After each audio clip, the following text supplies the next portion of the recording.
Hello students, आप लोगों का स्वागत है आपके अपने ही प्यारा सा यूट्यूब चैनल लॉयल तैयारी केंद्र में। आज हम लोग क्लास 10th का सिविक्स चैप्टर नंबर 2 पढ़ने वाले हैं और ये लेक्चर आज 1 होगा। और जो भी मैं कुछ पढ़ाऊंगा आप साथ में इसको फेयर भी कर लीजिएगा, क्योंकि टाइम का बहुत ज्यादा इम्पोर्टेंट होता है। मैं आपको वो चीज बताऊंगा, जो भी चीज बताऊंगा सारा चीज आप साथ में नोट्स भी कर लीजिएगा। और इस लेक्चर 1 में मैं जो भी चीज आज कवर करने वाला हूँ बहुत ही सरल और सिंपल शब्दों में समझाने का प्रयास करूंगा। और मैं वादा करता हूं अगर आप वीडियो को फुल वॉच कर लेते हैं तो सारा चीज आपको यहीं पे याद भी हो जाएगा। तो चलिए हम वीडियो को स्टार्ट करते हैं। तो ये है सबसे पहला मेरा सवाल चैप्टर का नाम से। चैप्टर का नाम है सत्ता में साझेदारी की कार्य प्रणाली। तो चैप्टर का जो नाम होता है उसको समझना बहुत ज्यादा इंपॉर्टेंट होता है। अगर चैप्टर का नाम का अर्थ आप समझ जाते हैं तो मानो चैप्टर का आप बहुत कुछ समझ जाते हैं। तो पहले मैं चैप्टर का नाम जो है उसका अर्थ बताता हूं। सबसे पहले है सत्ता। सत्ता का मतलब होता है पावर। सत्ता मतलब पावर। और साझेदारी का मतलब होता है शेयरिंग। इसका मतलब होता है शेयरिंग। और कार्य प्रणाली का मतलब होता है कार्य करने का ढंग। कार्य करने का ढंग को हम लोग कार्य प्रणाली कहते हैं। तो फिर आपके मन में सवाल होगा, सर पावर किस प्रकार का पावर? तो मैं आपको बता दूं, पावर का मतलब फैसला लेने का पावर। यानी हमारे देश में कुछ लोग ऐसे हैं जिसके पास फैसला लेने का पावर होता है। जैसे केंद्र के स्तर पर एक केंद्र सरकार होता है, राज्य के स्तर पर राज्य सरकार होता है, स्थानीय स्तर पर स्थानीय सरकार होता है। जैसे केंद्र के स्तर पर जिसे हम लोग मोदी सरकार के नाम से जानते हैं, और हमारे बिहार राज्य पे एक नीतीश कुमार का सरकार है। उसके बाद फिर स्थानीय स्तर पर अलग अलग पंचायत पे अलग अलग मुखिया, मेंबर, सरपंच और समिति होता है। तो हम लोग ये समझ गए पावर का मतलब क्या होता है, तो फैसला लेने का पावर। लेकिन हाँ, ये जो किसी भी लोगों के पास फैसला लेने का पावर हमारे देश में है तो उसको पावर जनता के द्वारा दिया जाता है। तो हम लोग ये हेडिंग का मतलब समझ गए। ठीक है, अब मैं यहाँ पे आपको आगे बताता हूं, साथ में आप नोट भी कर सकते हैं। मैं उस तरीके से लिख के लाया हूं ताकि आपको किसी भी प्रकार का तकलीफ ना हो नोट्स करने में। तो चलिए, सबसे पहला सवाल है सत्ता की साझेदारी से आप क्या समझते हैं? सरकार बनाने के लिए देश में रहने वाले सभी वर्गों की भागीदारी। सभी वर्गों की भागीदारी सत्ता की साझेदारी कहलाता है। फिर समझिए, सरकार बनाने के लिए देश में रहने वाले सभी वर्गों की भागीदारी या हिस्सेदारी सत्ता की साझेदारी कहलाता है। अब सभी वर्ग का मतलब क्या होता है? सभी वर्ग मतलब हमारे देश में हिंदू धर्म के भी लोग हैं, मुस्लिम धर्म के भी लोग हैं, सिख धर्म के भी लोग हैं, ईसाई धर्म के भी लोग हैं। तो ये हो जाएगा सभी वर्ग, प्लस लिंग, स्त्रीलिंग, पुल्लिंग भी हो जाएगा। और जितने भी क्षेत्र के लोग हैं, जैसे कोई बिहारी है तो कोई पंजाबी है, कोई गुजराती है, तो अलग अलग क्षेत्र के लोग हैं, अलग अलग भाषा बोलने वाले लोग हैं। तो जितने भी धर्म के लोग हैं, जितने भी क्षेत्र के लोग हैं, जितने भी जात के लोग हैं, या फिर लिंग कहा जाए, वो सब किस में आएगा? वर्ग में। तो हमारे देश में जितने भी धर्म के लोग हैं, जितने भी जात के लोग हैं, जितने भी क्षेत्र के लोग हैं, सबको सरकार बनाने के लिए भागीदारी यानी सबको सरकार बनाने के लिए हिस्सेदारी लेते हैं। इसी को हम लोग सत्ता के साझेदारी कहते हैं। ठीक है, अब आगे देखिए, और ये चीज समझ लीजिए, जिस देश में या जिस लोकतांत्रिक देश में सत्ता की साझेदारी होता है वो देश बहुत ज्यादा पावरफुल होता है। जैसे मैं लेसन 1 में आपको पढ़ाया था, बेल्जियम और श्रीलंका का उदाहरण देखिए।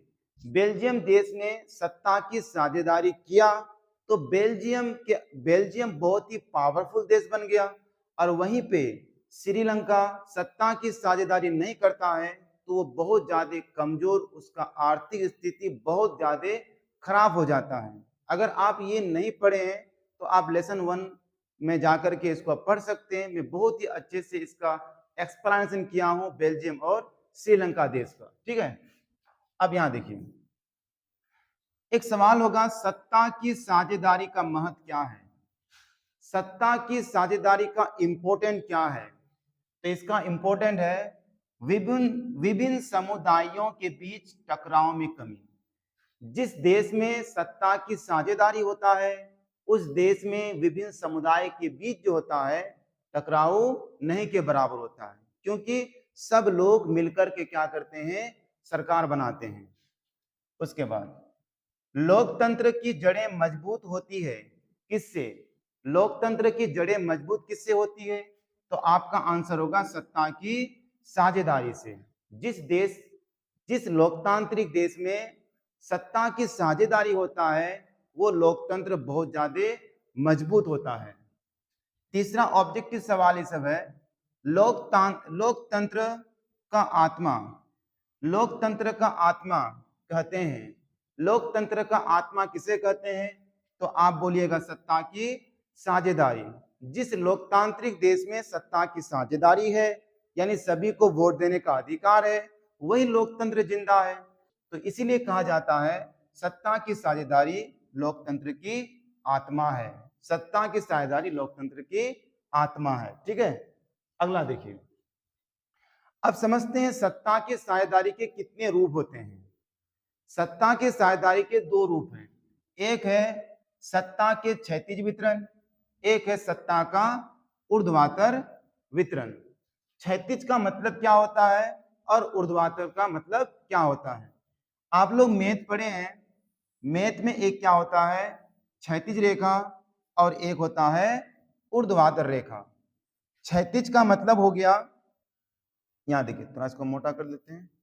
देखिए सर, ये हो गया क्षैतिज, ये हो गया क्षैतिज रेखा, इसको बोलते हैं क्षैतिज रेखा, और इसको बोलते हैं हम लोग ऊर्ध्वाधर रेखा, ठीक है।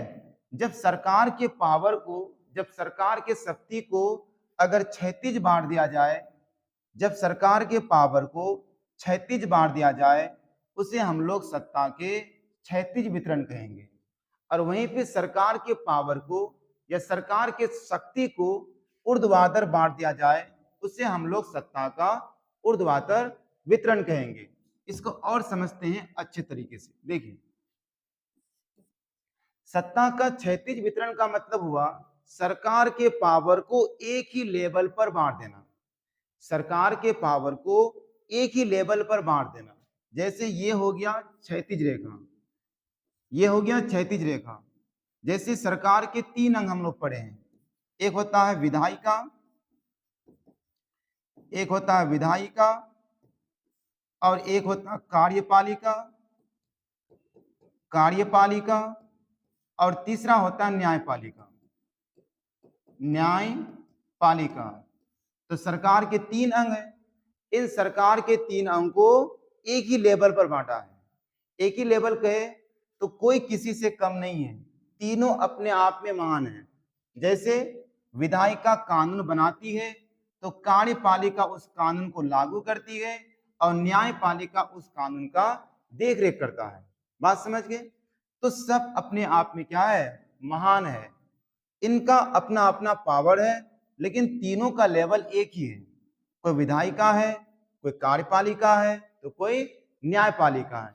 तीनों का लेवल क्या है, सेम है। तो सवाल पूछता है सरकार के 3 अंग विधायिका, कार्यपालिका और न्यायपालिका किसका रूप है? सत्ता के क्षैतिज वितरण या फिर सत्ता के ऊर्ध्वाधर वितरण?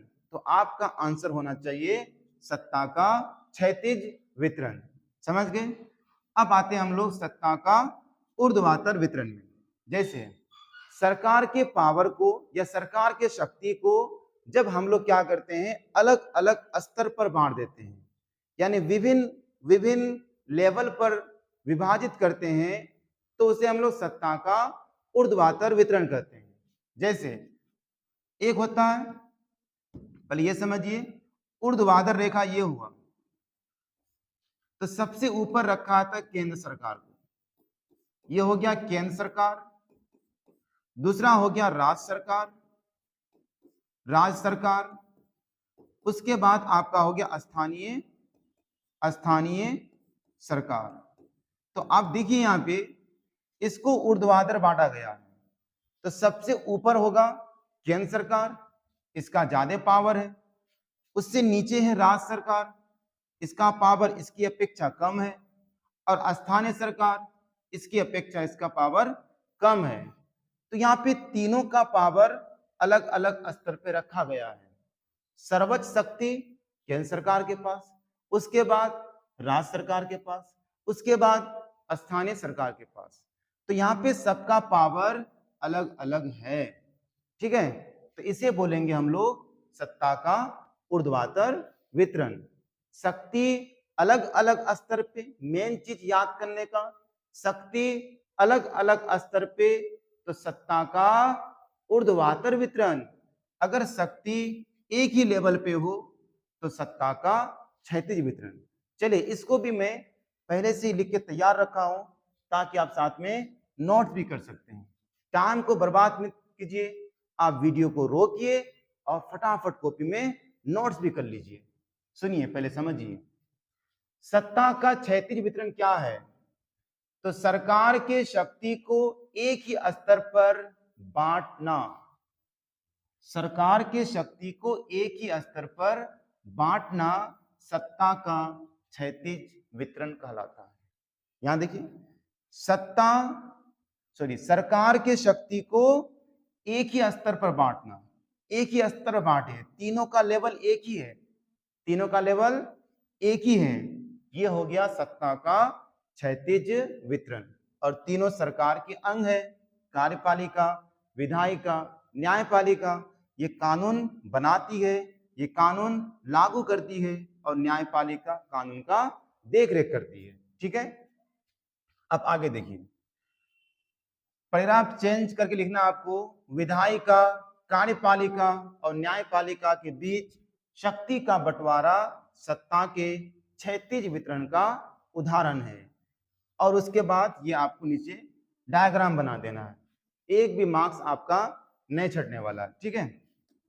नेक्स्ट टॉपिक, सत्ता का ऊर्ध्वाधर वितरण क्या है।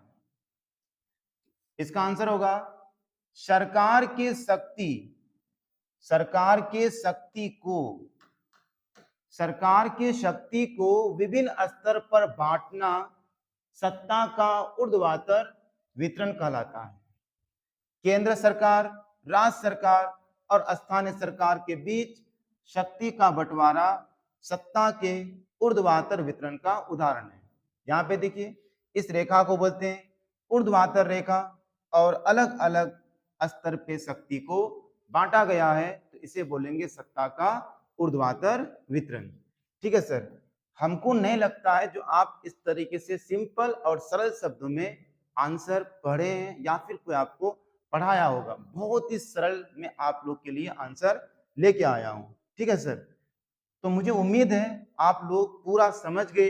अगर समझ गए तो वीडियो को लाइक कीजिएगा और शेयर कीजिएगा, और इस वीडियो को उन बच्चों तक जरूर शेयर करना जो क्लास 10 का तैयारी करता है और आपका दोस्त है, जरूर शेयर करना, ठीक है सर।